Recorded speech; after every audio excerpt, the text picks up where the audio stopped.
함께 보실 하나님의 말씀은 야고보서 1장 12절로 18절까지 말씀입니다.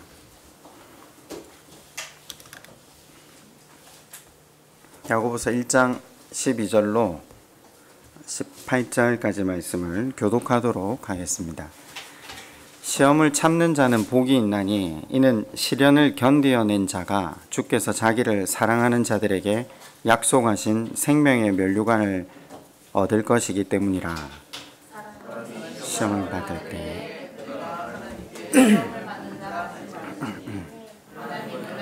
시험을 받지도 아니하시고 친히 아무도 시험하지 아니하시느니라. 오직 각 사람이 시험을 받는 것은 자기 욕심에 끌려 미혹됨이니 죄를 낳고 죄가 장성한즉 사망을 낳느니라. 내 사랑하는 형제들아 속지 말라. 온갖 좋은 은사와 온전한 선물이 다 위로부터 빛들의 아버지께로부터 내려오나니 그는 변함도 없으시고 회전하는 그림자도 없으시니. 함께 봅니다. 그가 그 피조물 중에 우리로 한 첫 열매가 되게 하시려고 자기의 뜻을 따라 진리의 말씀으로 우리를 낳으셨느니라. 아멘. 하나님께서는 시련과 생명의 면류관을 패키지로 묶어 두셨습니다. 하나님 나라를 이루어 간다는 것은 고난을 통과하는 것이라고 성경은 밝히고 있는 거죠. 그런데 야고보서에서 갑자기 등장한 내용은 아닙니다. 실은 복음서에서도 반복적으로 했던 이야기입니다. 예수님께서 간밤에 찾아온 니고데모에게 그런 말씀을 하셨지 않습니까? 사람이 거듭나지 아니하면 하나님 나라를 볼 자가 없다. 이제 거듭남의 의미를 이해하셨지 않습니까? 네. 내가 죽고 하나님이 내 안에 사시는 것이었습니다. 마찬가지로 복음서는 계속 반복적인 이야기를 하고 있었습니다. 누구든지 나를 위해 자기 목숨을 아끼지 않고 나를 위해 자기 목숨을 버리지 않으면 하나님 나라에 이를 자가 없다라고 예수님이 직접 말씀하셨잖아요. 그런데 우리는 그 말씀을 어떻게 해석했죠? 목숨을 버릴 각오로 죽도록 교회를 위해 충성하고 헌신하라라고 받아들이지 않았습니까?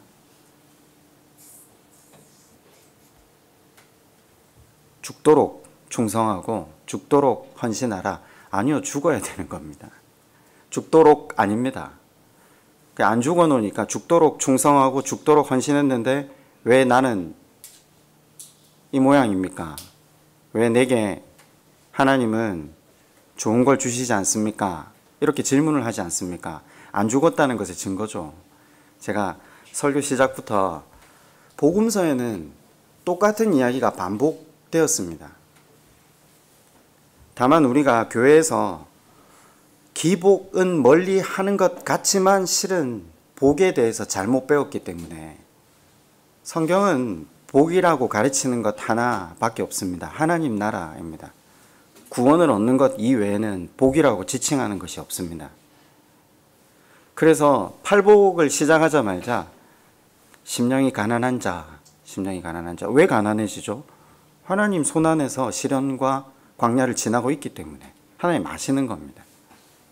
그래서 하나님 그 긍휼만을 기대하며 울며 나아가는 그 사람이 복이 있다라고 팔복은 아예 대놓고 이야기를 하는 거죠. 주중에 집사님 한 분과 대화를 나누었는데 그 집사님이 저한테 그런 이야기를 하시더라고요. 이제껏 자기 평생을 돌아보니까 어린 시절 이외에 사람을 믿어본 적이 없다라는 걸 발견하셨다라고 하더라고요. 여러분, 사람 믿으십니까?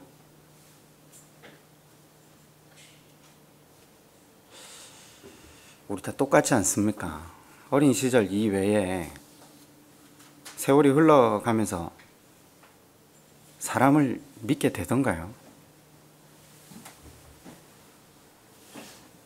지극히 이기적이고 자기중심적인 존재가 사람이라는 걸 발견하게 되잖아요. 그리고 그 이기적임과 자기 욕망으로 끊임없이 누군가에게 상처가 되었기 때문에 우리는 어느 날부터 사람을 믿지 않게 된 거죠. 더 사람을 믿지 않게 된 건 내 자신과의 약속조차 손바닥 뒤집듯 늘 뒤집어버리는 내 자신, 이거 어떻게 죽이지도 못하고, 그죠? 계속해서 가야 되는 내 자신도 환멸을 느끼면서 사람을 믿는다는 게 불가능해집니다. 알면 알수록. 근데 그 집사님 그런 얘기를 하더라고요. 보이는 사람도 못 믿는 내가 보이지 않는 하나님을 믿는다는 게 이게 기적이다 이야기를 하시는데, 제가 그렇게 질문을 했어요. 어떻게 주님을, 하나님을 믿게 되셨죠? 라고 이야기를 하니까 제가 그분이 걸어온 여정을 알거든요. 그분이 저한테 이렇게 말씀하셨어요. 믿을 수밖에 없도록 고난과 환난의 시간들을 거쳐왔다고. 내가 완전히 사라졌다고.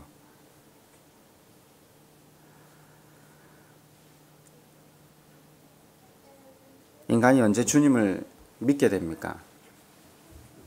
예, 복음서는 분명히 주님을 믿어야 구원을 얻는다고 이야기를 하고 있거든요. 그런데 자기 목숨을 버려야, 거듭나야, 죽어야, 내가 없어져야, 내가 부인되어야 그 안에 예수 그리스도가 가득 차는 것, 주님을 믿게 된다고 합니다. 그런데 인간이 자신의 의지와 지식으로 주님을 믿을 수 있는가? 아니요, 없습니다. 오히려 그게 깨트려져야 주님을 온전하게 의지할 수 있습니다. 그래서 누구든지 자기 목숨을 버리지 아니하면, 거듭나지 아니하면, 이게 지금 그 말입니다. 그런데 그렇게 해서 내가 죽고 하나님으로 산 사람들은 드디어 사람을 믿기 시작합니다. 사실 생각해 보시면 사람을 믿지 못하는 세상을 사는 것보다 더 불행한 인생은 없습니다. 사람을 신뢰하지 못한다는 건 온전한 관계 속에 살지 못한다는 것이 되고요. 온전한 관계가 없다는 건 인생을 스스로 불행하게 만드는 것 아닙니까? 우리 인생을 복되게 하는 유일한 방법은 그분과의 관계가 회복되어 그분이 믿고 사랑하는 존재들이기에 다시 그분의 시선으로 사람을 믿고 사랑하기 시작할 때 우리 인생이 풍성해진다고 성경은 가르치고 있습니다. 그러기 위해서 누구든지 자기를 부인하고 자기 목숨을 버리고 거듭나는 것, 그 길을 향해서 하나님은 우리를 인도하고 계시는 겁니다. 야고보서는 거두절미하고 그것이 시련이라고 패키지를 묶어서 우리에게 말씀을 증거하고 있는 거죠. 자, 오늘 제목이 뭐였죠? 시련, 시험의 차이. 시련은 훈련으로 번역될 수도 있고요. 시험은 유혹으로 번역될 수도 있거든요. 시련과 시험의 차이. 제가 사실 지난 시간 이 본문을 설교하고 그냥 넘어가고 싶은 마음이 좀 되게 많았었는데, 이 어떤 부분이냐면요, 설명을 해서 머리로 알아듣는 거하고요, 이걸 삶으로 깨닫는 거하고요, 이 부분은 분명히 저는 삶으로 깨달아야 된다고 생각합니다. 예, 머리로 깨달아서는 이해가 도무지 안 되는 구간이라고 저는 생각하거든요. 그런데도 불구하고 가만히 말씀을 보다 보니까 그럼에도 불구하고 개념으로는 알고 있어야 되겠구나. 부디 오늘 이 시간을 통해 우리를 향하신 하나님의 고난, 그 시련이 우리를 향한 하나님의 사랑임을 깨닫고 우리 인생의 모든 문제가 시련되시기를 주님의 이름으로 축원드립니다. 조금 있으면 이 말이 무슨 말인가 정확하게 알아들으실 겁니다. 야고보서를 이렇게 보시면요, 2절부터 이렇게 쭉 보면 시련과 시험을 혼용해서 사용하고 있죠. 성경을 조금만 주의 깊게 보면요, 이게 지금 무슨 말이지? 하는 질문이 떠오르셔야 됩니다. 왜냐하면 어떤 때는 시험이었다가 어떤 때는 시련으로 쓰고 있습니다. 무슨 말이냐면 어떤 때는 하나님의 훈련이었다가 어떤 때는 유혹으로 지금 쓰고 있다는 거죠. 그렇지 않습니까? 그 시련과 시련의 차이를 바르게 알아야, 네? 우리 삶의 많은 문제들을 시련, 하나님의 훈련으로 받아들일 수 있어야 되잖아요. 그래야 하나님 원하시는 모습으로 우리가 빚어져 갈 것 아닙니까? 어떻게 하면 우리 앞에 당면한 문제들을 시련, 훈련으로 우리 삶을 빚어갈 수 있도록 하나님께 우리를 내어드리는 지혜를 발휘할 수 있을까요? 이 차이를 알아야 됩니다. 쉽게 말하면. 지난주 12절을 통해서 시험을 참는 자가 생명의 면류관을 얻을 것이다. 여기까지 살폈거든요. 시험을 참는 자? 아닌데? 시련이어야 되잖아요. 제 뉘앙스가 이해가 되십니까? 2절에서는 지금 시작할 때 시험이라고 했잖아요. 시험은 템테이션이거든요. 유혹이거든요. 근데 3절은요. 시련이라고 하잖아요. 그러다가 또 12절은요. 시험이라고 말하다가 뒷부분에는 또 시련이라고 합니다. 이게 혼란스러워야 됩니다. 아니, 안 그렇습니까? 성경이 지금 단어가 분명히 다른 것 같은데 그 단어를 혼용해서 쓰고 있잖아요. 아주 자연스럽게. 여기 2절부터 13절 이하에 사용되고 있는 시험과 시련이라는 이 단어는요. 표면적으로는 다른 단어인데 원문은 같은 어원을 가지고 있기 때문에 야고보 사도가 지금 혼용해서 사용을 합니다. 혼용을 하고 있다는 건 전달하고자 하는 메시지가 있다는 거죠. 그죠? 누가 읽어도 이건 말이 안 되지 않습니까, 지금? 아니, 아무 문제 없으셨어요, 이제까지? 읽자마자 어떤 건 시련이고 어떤 건 시험이다. 우리가 흔히 그렇잖아요. 시험은 사단이 주체가 될 때고 시련은 하나님이 주체가 될 때고 문자적으로는 그렇게 배웠거든요. 그런데 야고보 사도는 시련을 만나면 고난과 환난을 만나면 이것이 신앙의 성숙을 가져올 줄 알고 기쁘게 여겨라. 그걸 인내하고 하나님 의지하며 나아가면 생명의 면류관을 얻을 것이다. 이게 핵심이었잖아요. 그런데 지금 야고보 사도가 의도하는 게 네가 이 고난과 환난을 당할 때 이걸 제 기회로 삼는다면 그건 시험이 된다는 겁니다. 아, 제 이야기가 지금 이해가 되셨습니까? 결론은 이야기한 겁니다. 이해가 되셔야 돼요. 엄청 쉽게 설명한 건데, 그죠? 하나 예를 들어 볼까요? 교회에서 이런 분들을 만나요.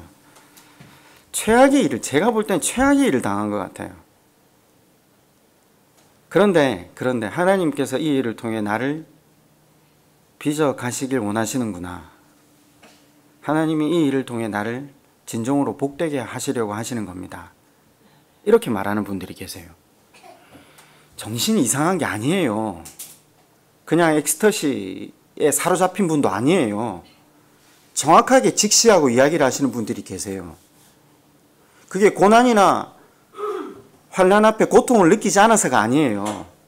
이제껏 더 크신, 더 놀라우신 하나님의 지혜로 자신의 인생이 가장 선한 길로 인도하심을 받은 사람, 그걸 체험한 사람들은요, 그걸 우리는 산전수전이라는 표현을 쓰는데 아니요. 하나님은 언제나 좋은 것만을 주시는 분이시라는 걸 정확하게 깨달은 사람들은 그렇게 고백해요. 그럼 그 사람에게는 시련도 시험도 다 하나님의 섭리요 은혜예요. 이게 지금 정답입니다. 그래서 야고보 사도가 이걸 혼용하며 쓰고 있습니다. 이해가 되십니까? 엄청 수월한 거예요. 아직 안 되셨습니까? 일단 설명을 계속 한번 해볼게요. 이거 머리로는 받아들일 수 있어요. 분명히 머리로는 그러나 우리 안에 이 고백이 그대로 나올 수 있는 사람들은 적어요. 근데 하나님은 이 고백을 우리에게서 받아내시고자 우리를 인도해 나가신다는 거죠. 방금 제가 고난 환난이 왔는데 이걸 반대로 유혹이 된다, 시험이 되는 사람은 이걸 죄의 기회로 삼는 사람이라고 표현을 했잖아요. 그게 무슨 말이냐면요, 이 죄의 기회가, 성경이 말하는 죄의 기회가 무슨 말이냐, 하나님은 왜 이런 안 좋은 일들을 내 삶에 계속 허락하실까? 하나님 왜 이래? 하나님 이렇게 하시니까 나는 죄를 지을 수밖에 없어. 내가 원망하고, 그죠? 내가 어떻게 신앙생활 제대로 해? 내가 못해. 내가 이렇게 못하는 건 내 잘못이 아니야. 지금 이게 죄의 기회를 삼는다는 겁니다. 이해가 되십니까? 아담이 하와가 그랬잖아요. 하나님이 선악과를 두셨으니까 우리가 죄를 짓게 된 거지. 지금 그 이야기하고 똑같은 겁니다. 아니 흔히 그런 질문을 하는 사람들이 많지 않습니까? 선악과를 두시지 않았으면 사람이 죄를 짓겠어? 하나님이 나한테 그런 시험을 하시지 않았으면 내가 죄를 짓겠어? 하나님께 모든 책임을 전가하는 인생들, 내 중심으로 사는 사람들, 나에게 함몰되어 사는 사람들은 고난과 시련을 당하면요, 그것이 유혹이 된다 이 말입니다. 시험이 된다 이 말입니다. 제가 아까 말씀을 드렸지만 성경 자체로를 보면요, 히브리어 나사라는 말이 지금 시험도 되었다가 시련도 되는데, 대체적으로 구약에서는 문법적으로 알기 쉽게 사단이 주어가 되면 시험이 되고 하나님이 주어가 되면 훈련, 시련이 되었었거든요. 그런데 신약으로 넘어와서 이제 야고보 사도는 그게 중요한 게 아니다. 하나님이냐 주어가 사단이냐 그게 중요한 게 아니다. 어원이 같다. 지금 이야기를 하는 거. 그럼 누가 문제죠? 내가 문제라는 거. 내가 어떤 시각으로 이걸 받아들이냐에 따라 시험이 되기도 하고, 시련이 되기도 한다는 것을 야고보서는 이렇게 아주 자유롭게 혼용하면서 지금 말씀을 우리에게 증거하고 있는 거죠. 쉽게 말하면 이런 겁니다. 예를 들어 봅시다. 질병에 걸린다. 차 사고가 났다. 우리 삶이 당할 수 있는 여러 가지 문제가 있잖아요. 그건 가치 중립적인 겁니다. 그죠?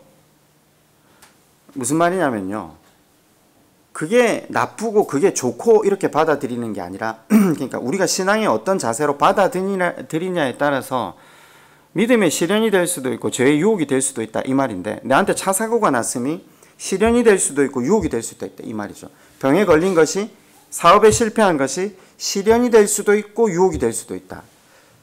그것 자체가 좋다 나쁘다가 아니라 문제는 내가 그것에 대해서 어떻게 반응하느냐가 문제라는 거죠.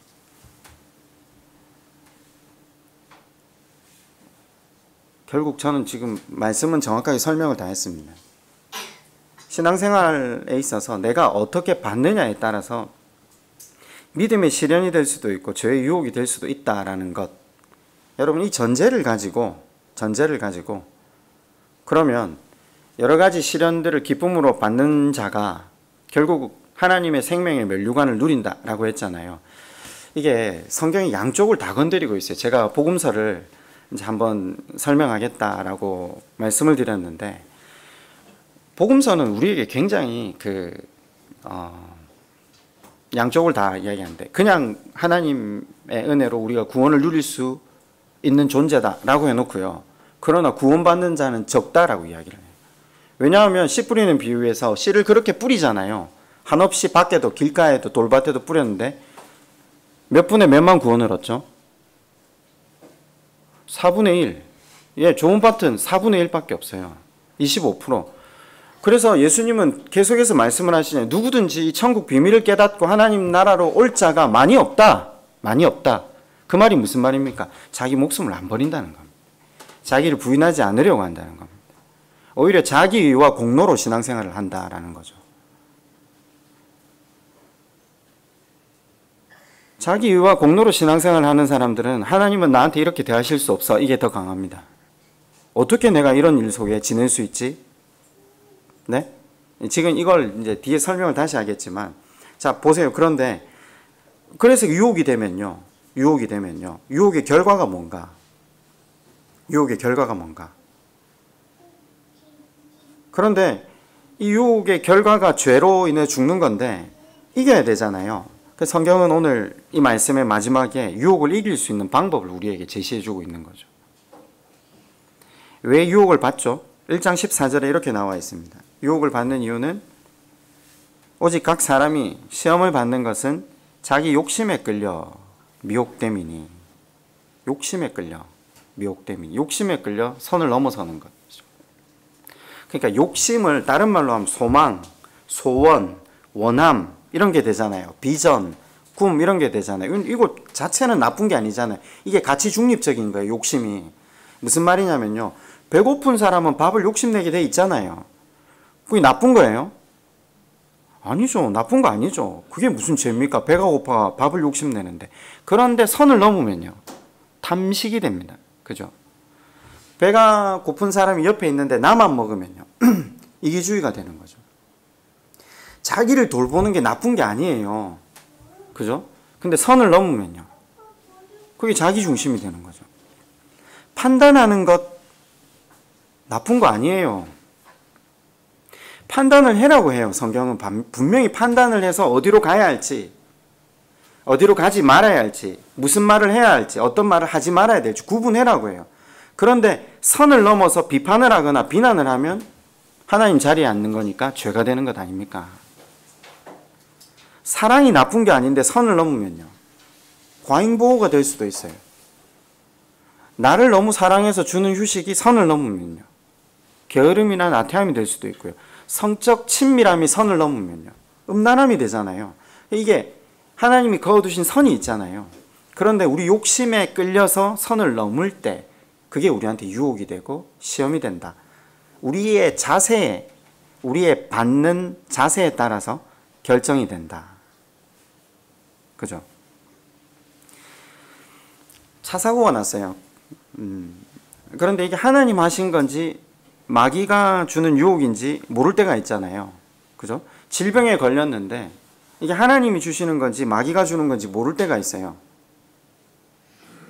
네? 지난주에 설명을 한번 제가 드렸는데 하나님은 아무에게도 시험을 받지도 않으시고 시험을 하지 않으신다라고 표현을 했잖아요. 이게 무슨 말이냐?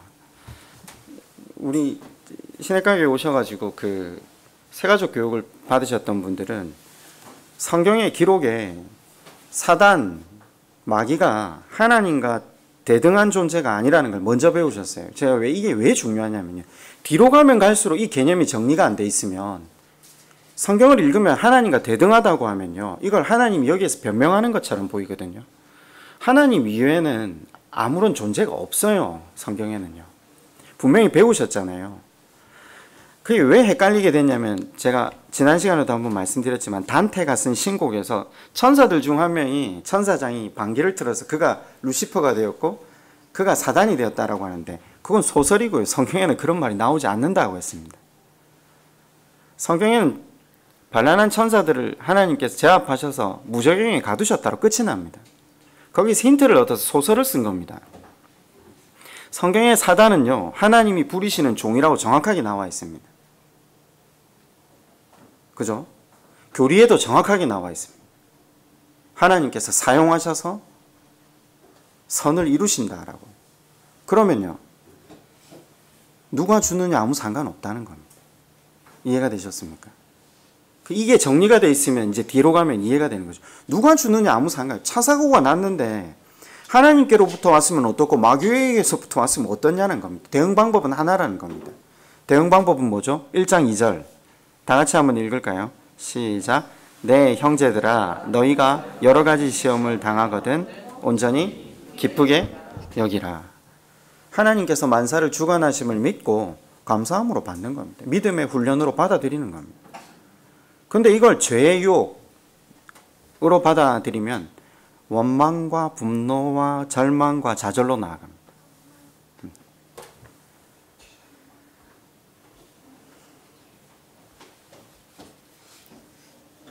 죄의 유혹에 미혹되어 끌려가면 그 결과가 15절에 이렇게 나오죠. 1장 15절에 보면 욕심이 잉태한 즉 죄를 낳고 죄가 장성한 즉 사망을 낳느니라.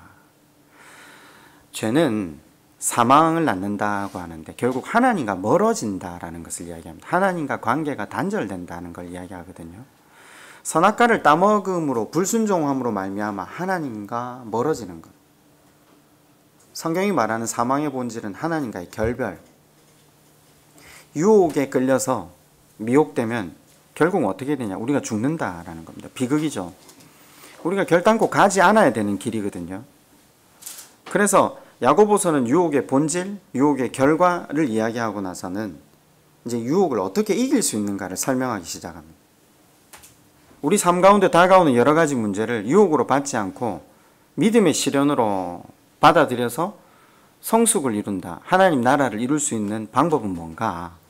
그게 16절 이렇게 시작하는 거죠. 내 형제들아, 사랑하는 내 형제들아, 속지 마라. 사람이 시험 받을 때 내가 하나님께 시험을 받는다 하지 말지니 속고 있다는 거잖아요. 많은 사람들이 그렇잖아요. 저는 안 그런 사람들을 많이 봐서 좀 그런가. 이게 설교하는 게 여러 가지 생각이 들더라고요. 제가 옛날에 여기 걸려 있을 때는 이 설교가 그죠? 그쪽 편이 훨씬 더 많이 떠올랐는데 주변에 안 그러신 분들이 많다 보니까 오히려 이 설교가 좀 어려운 부분이 좀 있는 것 같아요. 이런 거 창세기 3장에 아담이 하나님께서 주셔서 나와 함께한 저 여자 때문에 내가 그 열매를 먹었습니다. 이렇게 표현하잖아요. 내가 이 유혹에 끌려서 미혹되어서 사망에 이르게 된 것이 누구 때문이라고요? 여자 때문이라고요? 아니요. 하나님 때문. 하나님이 여자를 주셨기 때문에 하나님 잘못이라고 이야기를 하잖아요. 사람이 이런 존재라니까요. 아니 성도분들 안 그러신 적 없으세요? 하나님 나한테 와 이러십니까?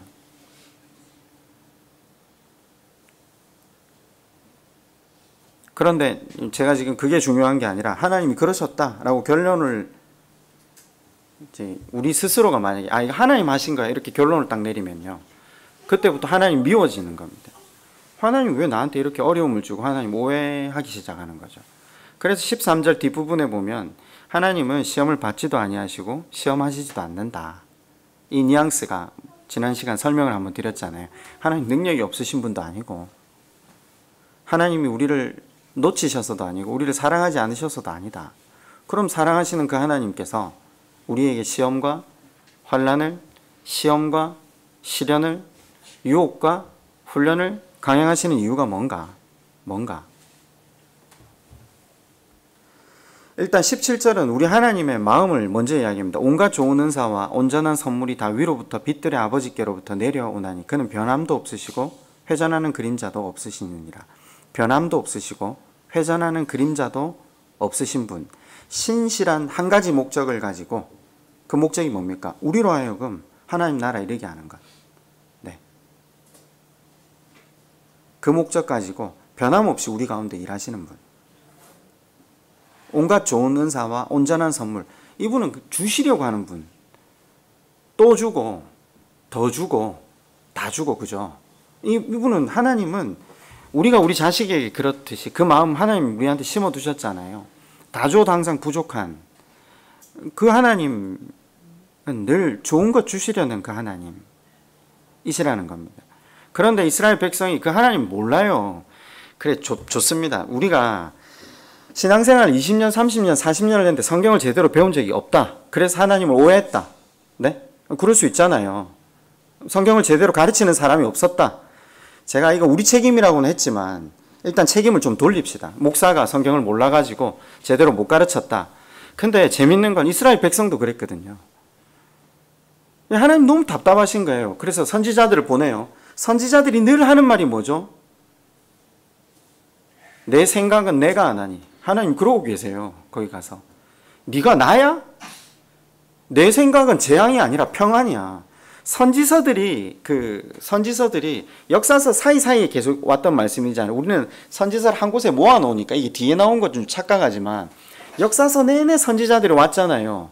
선지자들의 말이 계속 동일하다는 걸 보셔야 돼요. 내 생각은 재앙이 아니라 평안이라고. 근데 이스라엘 못 받아들이잖아요. 그러니까 하나님 너무 답답하시니까 내 마음을 내가 알지 너희가 알아?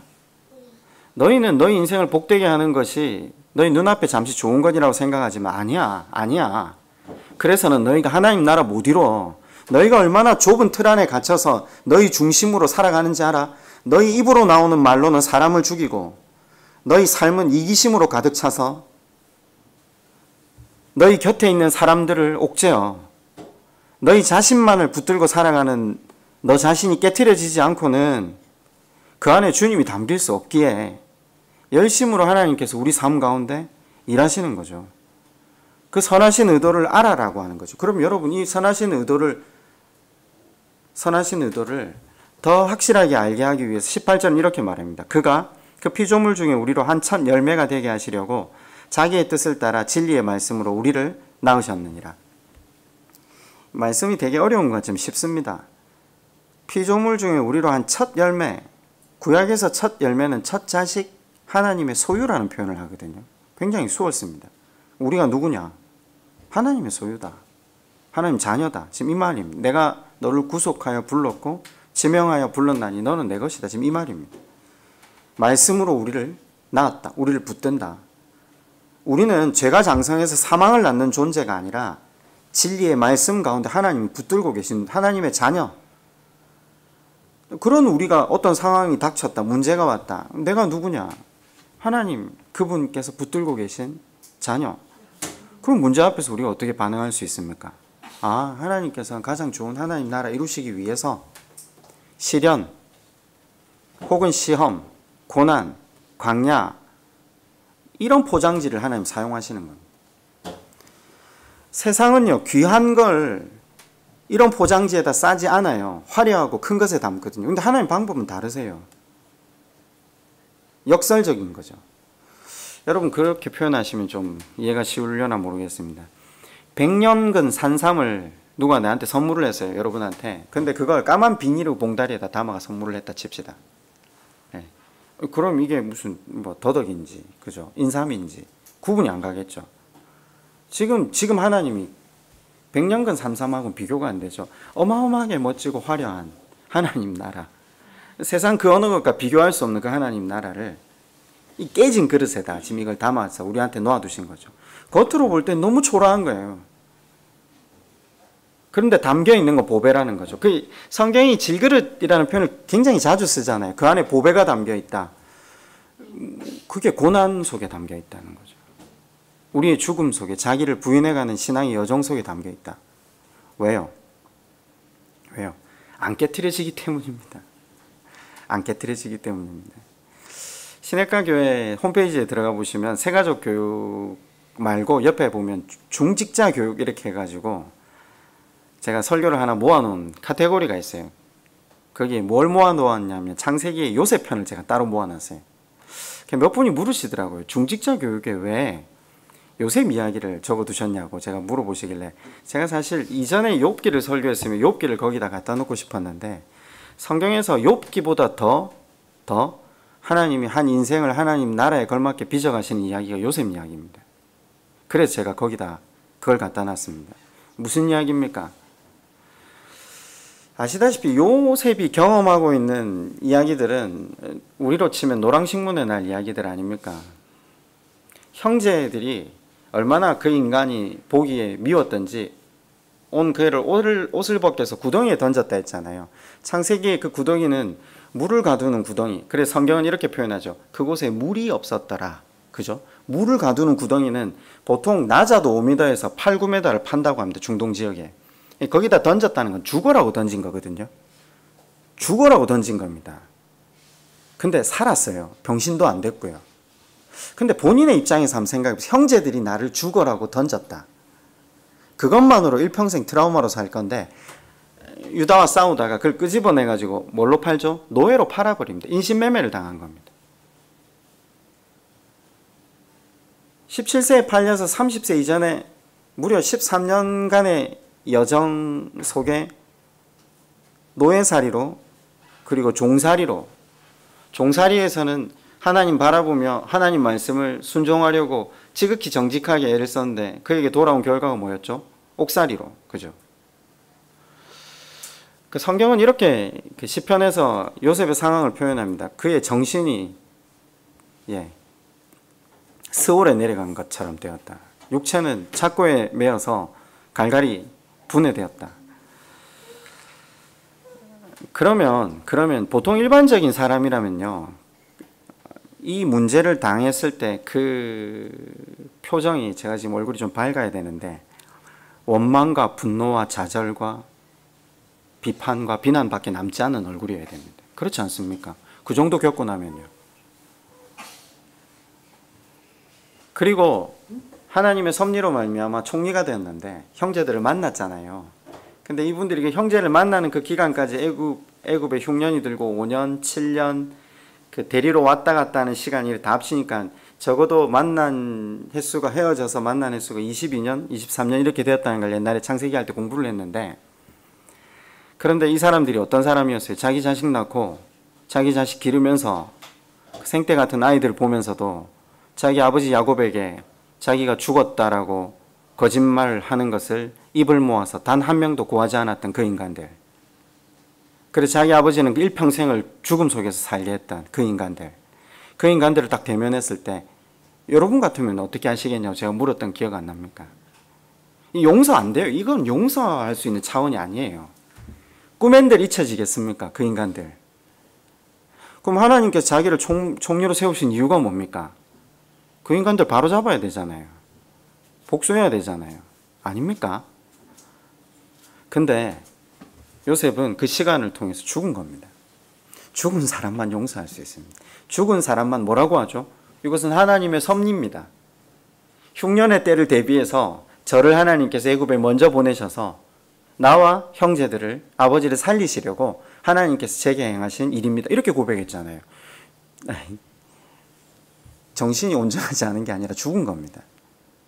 그 고난을 통해서 자기가 부인된 겁니다. 사라진 겁니다. 그걸 보여주는 겁니다. 요셉의 이야기를 통해서 하나님이 그걸 이루고 가시겠다는 겁니다. 우리가 안 빚어져가는 존재들이잖아요. 하나님 우리를 너무나 잘 아세요. 우리 본능적으로 재성이 있거든요. 우리가 재성이라는 것 자체가 근본적으로 부정적입니다. 근본적으로 부정적입니다. 더군다나 하나님께서 우리에게 허락하시는 이 문제, 시련, 이거 눈에 보이는 것 자체가 고통스러우면요, 이걸 부정적인 반응으로 밖에 가져갈 수 없는 것이 우리의 성향입니다. 그래서 오늘 성경은 우리에게 뭘 가장 먼저 증거하죠? 하나님을 알라는 겁니다. 우리의 부정을 뛰어넘을 수 있는 건 우리의 지식, 우리의 지성, 우리의 영성, 우리의 감성 모두가 그 하나님의 하나님 되심을 알라는 겁니다. 하나님은 우리를 사랑하시는데 늘 주고 싶어 하시는 분. 모든 걸 다 주고 싶어 하시는 분. 그래서 빌립보서 4장 13절에 이런 말씀이 있잖아요. 내게 능력 주시는 자 앞에서 내가 모든 것을 할 수 있느니라. 기억나십니까? 이 말씀이 어디에서 했다는 거? 지하 감옥에서. 사도 바울이 지하 감옥에서. 요즘처럼 인권이 존중되는 곳이 아니라 로마의 지하 감옥은 살이 썩는 곳. 그래서 문둥병에 걸려서 사람들이 계속해서 죽어 나가는 곳. 아무것도 할 수 없잖아요. 거기서 뭘 할 수 있습니까? 근데 사도 바울이 그 기도를 했다는 건 감옥에서 꺼내질 걸 기대하면서 기도한 게 아니잖아요.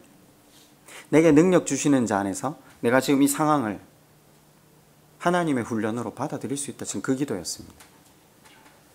요한복음 16장 22절에 보면 예수님이 십자가에 달리기 전날 이런 고백을 하십니다. 지금은 너희가 근심하나 지금은 너희가 내게 버림을 받는 것처럼 보이나 너희 마음이 기쁠 것이요 너희 기쁨을 빼앗을 자가 없으리라. 십자가의 끔찍한 고난 앞에서 예수님의 눈은 어디에 고정되어 있냐면요, 하나님 나라, 기쁨, 감사, 거기 고정되어 있는 거죠. 희망에 고정이 되어 있는 거죠. 왜요? 너희 기쁨을 빼앗을 자가 없대요. 왜요? 하나님 알거든요. 예수님은 하나님 알거든요. 아니, 제가 첫 설교 서두에 그런 표현을 한 적이 있잖아요. 성도분들 가운데 제가 그런 분들 많이 만났거든요. 제가 볼 때 이건 진짜 그냥 제 목사 입장에서 하나님 너무하시다, 이렇게까지 하셔야 될까 하는데, 그분은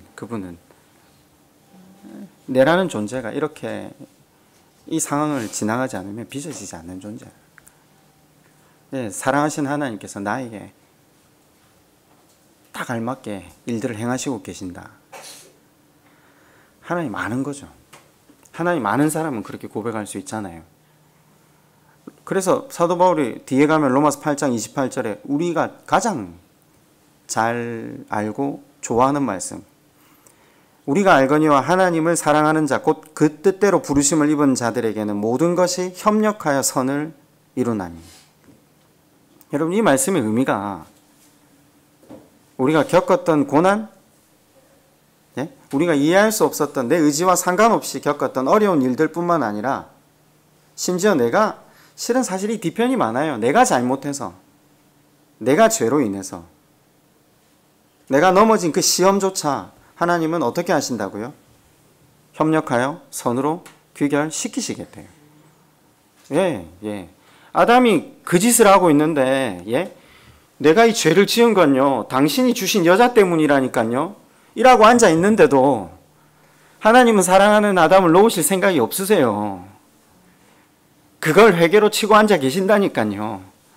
그걸 당신을 바라보면서 나온 걸로 치고 앉아 계신다니. 우리는 이해할 수 없는데 하나님은 자식을 죽이고 싶은 생각이 전혀 없으신 분이 바라보고 나오기만 하면 그 모든 걸 안고 오히려 가죽옷을 지어 입히시고 당신의 사랑을 확증하시는 거죠.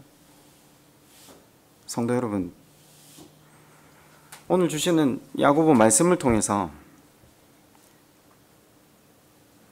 우리 신앙 가운데 하나님 나라 이루시려는 하나님의 지혜인 그 삶의 많은 문제들, 이 문제들을 믿음의 시련으로 받을 건가, 죄의 유혹으로 받을 건가. 결정은 하나님 책임도 아니고 사단도 아닙니다. 나 자신입니다. 올바르게 선택하시는 저와 여러분 되시기를 주님의 이름으로 축원드립니다. 우리 한번 기도할까요?